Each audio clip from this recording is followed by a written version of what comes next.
y le damos gracias al Señor. Padre, gracias por este tiempo. Ponemos tu palabra en tus manos y para que tú me ayudes, Señor, a expresarla correctamente, para que también nos hagas entenderla a través de tu Espíritu Santo, Señor, y nos edifique, nos alimente en el día de hoy, podamos tener más claridad, Señor, sobre ciertas cosas.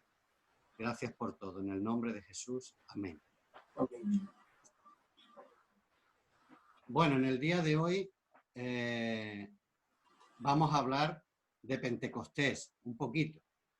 No tenemos mucho tiempo, por lo cual vamos a mencionarlo casi de pasada todo, porque 15 minutos es muy difícil explicar todo esto, ¿no? Pero es importante, dado que hoy es domingo donde se celebra Pentecostés en muchos sitios, en muchas congregaciones y en muchos lugares se está celebrando Pentecostés. Vamos a leer una lectura en Levítico, en el capítulo 23 de Levítico, y vamos a leer desde el versículo 15 al 21, que es uno de los pasajes, hay otros, pero es uno de los pasajes que nos habla de la fiesta de las semanas o de Pentecostés. Dice así la palabra de Dios: a partir del día siguiente al sábado, es decir, a partir del día en que traigan la gavilla de la ofrenda mecida, contarán 7 semanas completas. En otras palabras, contarán 50 días, incluyendo la mañana siguiente al 7º sábado. Entonces presentarán al Señor una ofrenda de grano nuevo. Desde su lugar de residencia lo llevarán al Señor como ofrenda mecida de las primicias: 2 panes hechos con 4 kilos de flor de harina, cocidos con levadura. Junto con el pan deberán presentar 7 corderos de un año sin defecto, un novillo y 2 carneros. Serán, junto con sus ofrendas de cereal y sus ofrendas de libación, un holocausto al Señor, una ofrenda presentada por fuego de aroma grato al Señor. Luego sacrificarán un macho cabrío como ofrenda por el pecado y 2 corderos de un año como sacrificio de comunión. El sacerdote mecerá los 2 corderos junto con el pan de las primicias. Son una ofrenda mecida ante el Señor, una ofrenda consagrada al Señor y reservada para el sacerdote. Ese mismo día convocarán ustedes a una fiesta solemne en honor al Señor, y en ese día no harán ningún trabajo. Este será un estatuto perpetuo para todos tus descendientes, donde quiera que habiten. Como digo, este es uno de los textos en Levítico. Luego en Números, en el capítulo 28, también tenéis referencia a esta fiesta.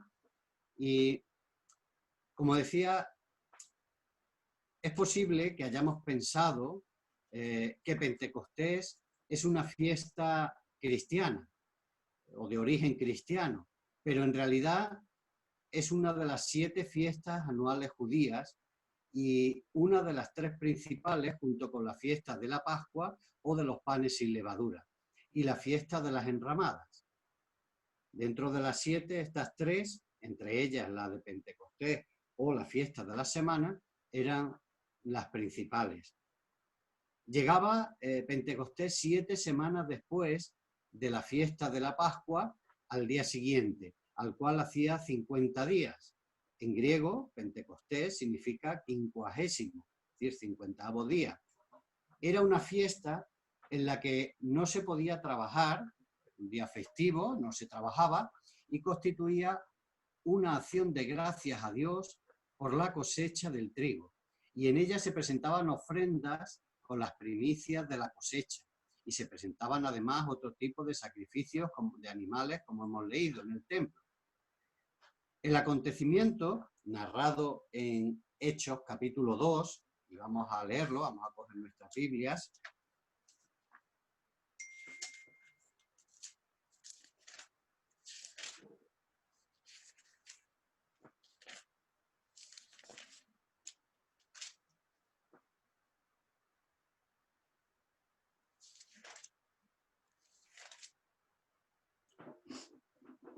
Dice así, versículo 1: Cuando llegó el día de Pentecostés, estaban todos juntos en el mismo lugar.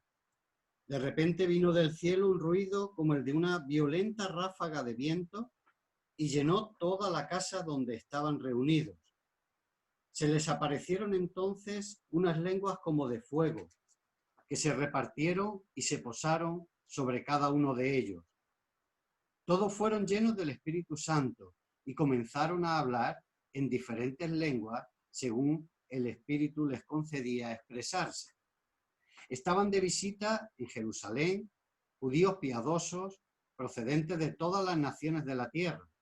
Al oír aquel bullicio, se agolparon y quedaron todos pasmados, porque cada uno los escuchaba hablar en su propio idioma. Desconcertados y maravillados decían: ¿no son galileos todos estos que están hablando? ¿Cómo es que cada uno de nosotros los oye hablar en su lengua materna? Partos, medos y elamitas, habitantes de Mesopotamia, de Judea y de Capadocia, del Ponto y de Asia, de Frigia y de Panfilia, de Egipto y de las regiones de Libia, cercanas a Cirene, visitantes llegados de Roma, judíos y prosélitos, cretenses y árabes, todos por igual los oímos hablar en nuestra propia lengua las maravillas de Dios. Desconcertados y perplejos se preguntaban ¿qué quiere decir esto? Otros, en cambio, se burlaban y decían: lo que pasa es que están borrachos. Este acontecimiento, que se narra aquí en Hechos capítulo 2, que llamamos el día de Pentecostés, ocurrió, por tanto, 50 días después de que Jesús participara en la última cena de la Pascua con sus discípulos. Y por ese motivo había en Jerusalén tanta gente de distintos lugares y nacionalidades y lenguas. Era un día grande en la vida del pueblo judío, en el que al no trabajar también nadie, pues se encontrarían prácticamente casi todo el mundo en la calle celebrando ese día. Aunque algunos cristianos no quieren ver conexión entre el Pentecostés del Antiguo Testamento y la venida del Espíritu Santo de Hechos 2, lo cierto es que para otros muchos, y a mi entender sí tiene mucho que ver, y como el Señor escogió ese día no solo por el hecho positivo de que habría mucha gente de todas partes, sino por el entendimiento que se tenía dentro del pueblo judío de lo que significaba esa fiesta, de que un buen tiempo de lluvia traía buenas cosechas y se celebraba esa recolección o esa cosecha y esas primicias. Jesús trató de hacer ver a sus discípulos que se acercaba el tiempo de la siega espiritual en varias ocasiones y cómo él les decía que veía los campos ya preparados para ser cosechados.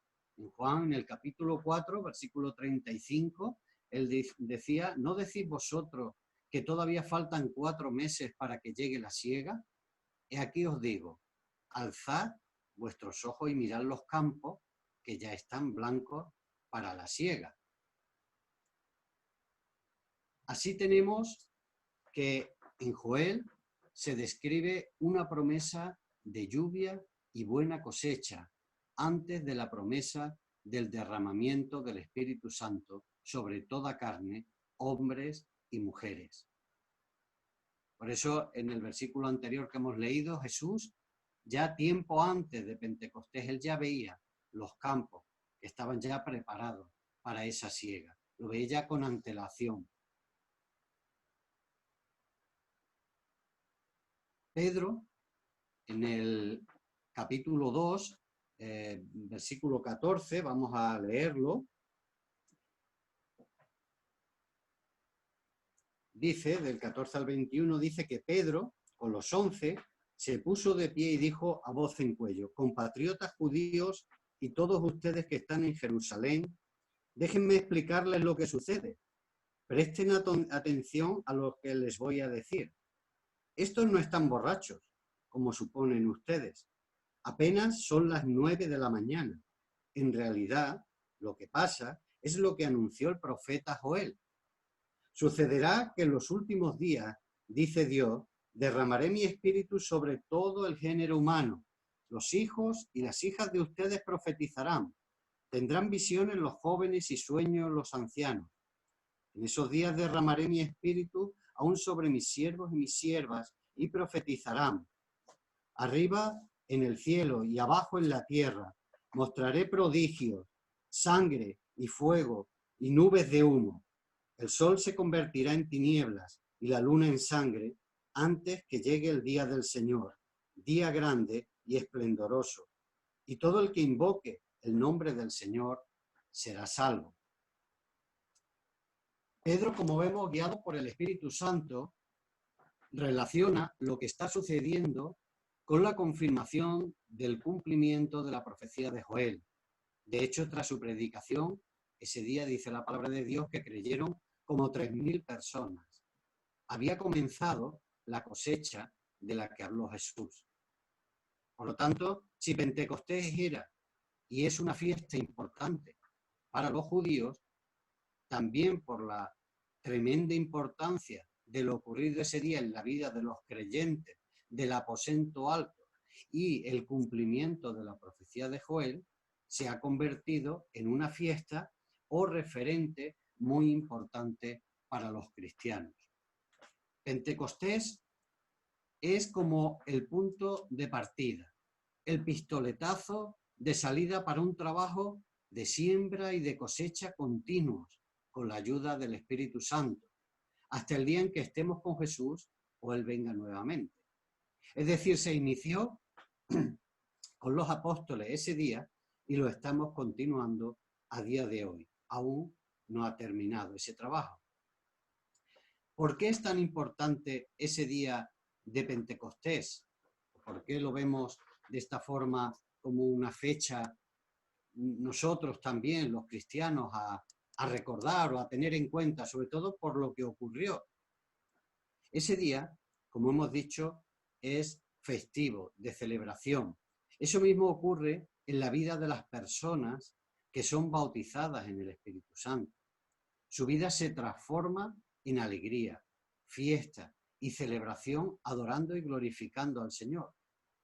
Muchas congregaciones toman nombre de pentecostales porque siguen creyendo y recibiendo la promesa del Espíritu Santo, que transforma la vida de los creyentes. Y eso debe trascender en una iglesia activa y evangelizadora que siembra y que cosecha. Una iglesia que se activa como se activaron todos los miembros que estaban en el aposento alto. Todos los miembros de esa iglesia naciente que recibieron esa confirmación del Espíritu Santo, ese bautismo, esas nuevas lenguas y salieron a dar testimonio de Jesucristo, de su vida y de su resurrección. Mientras Jesús estaba con los discípulos, Él iba al frente y los guiaba y les enseñaba. Pero Jesús les habló que su Padre enviaría el Consolador, el Espíritu Santo, y que no los dejaría solos con su partida, y que además ese Espíritu Santo les enseñaría, serían enseñados por Él. En Juan, en el capítulo 14, nos dice que el Consolador, el Espíritu Santo, que el Padre enviará en mi nombre, Él os enseñará todas las cosas y os hará recordar todo lo que yo os he dicho. En el capítulo 15 vuelve a reiterarlo y dice, pero cuando venga el Consolador, el Espíritu de verdad que yo os enviaré de parte del Padre, el cual procede del Padre, Él es el que dará testimonio de mí. Como creyentes en Jesucristo y su mensaje, y para poder cumplir con el mandato de anunciar su evangelio, necesitamos, al igual que los apóstoles, ser llenos del poder de su Espíritu Santo. En Hechos 1:8 les dice Jesús, pero recibiréis poder cuando el Espíritu Santo haya venido sobre vosotros, y me seréis testigos en Jerusalén, en toda Judea, en Samaria y hasta lo último de la tierra. Recibiréis poder, me seréis testigos hasta lo último de la tierra. Él no dejó solo a sus discípulos ante la complicada misión que iban a asumir o que iba a asumir la naciente Iglesia cristiana. Les hizo esperar hasta ese día escogido por el Señor, el día en el que el pueblo judío celebraba la fiesta de Pentecostés, donde ellos, en el aposento alto, recibieron la herramienta adecuada y precisa para trabajar en el campo de la evangelización. Pedro, en su primer discurso, dio testimonio claro de Jesucristo y alcanzó a 3.000 almas que ya estaban preparadas para la siega. Pentecostés no debe ser solo un día a recordar o una fiesta, sino que debe convertirse en cada cristiano de forma personal en ese día donde recibe el poder, la sabiduría, el conocimiento, la fuerza y la orientación para iniciar el trabajo de sembrar y de cosechar hasta el día en que el Señor nos diga: bien hecho, buen siervo y fiel. Pentecostés nos recuerda que el trabajo no se ha terminado. Jesús dijo en una ocasión: mi Padre hasta ahora trabaja, yo también trabajo. Ese es el legado que hemos recibido en Pentecostés, trabajo, y hemos sido capacitados para hacerlo con el Espíritu Santo. La Iglesia en Pentecostés inició su gran misión y esa misma debe seguir siendo hoy. Y así debemos pedírselo al Señor, para no desviar el propósito para el cual Dios nos envió el Espíritu Santo. No como un alarde mal entendido, sino como el poder para ser testigos hasta lo último de la tierra. Que Dios os bendiga, espero que os haya sido de bendición y quizá en otro momento podamos entrar a profundizar un poco más. Que tengáis un buen día.